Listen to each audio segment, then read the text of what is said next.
এই একটাই মহিলা, যেই মহিলাকে আল্লাহ আরশের উপর থেকে সালাম দিয়েছে, মহিলাটার নাম খাদিজা। আল্লাহু আকবার।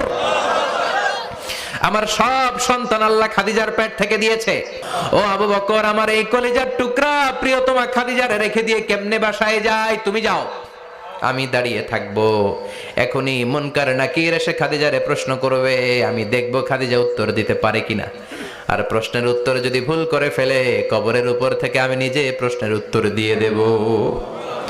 সাইয়েদনা জিবরাইল বললেন, নবী আপনারা দাঁড়িয়ে থাকার দরকার নাই, আবু বকরের সাথে ঘরে চলে যান। আল্লাহ জানিয়ে দিয়েছে, খাদিজার কবরের প্রশ্নে যদি কোনো সমস্যা হয়, আরশের উপর থেকে খাদিজার প্রশ্নের জবাব আল্লাহ নিজে দিয়ে দিবে। ক্ষমা করে দিতে আল্লাহর বড্ড ভালো লাগে।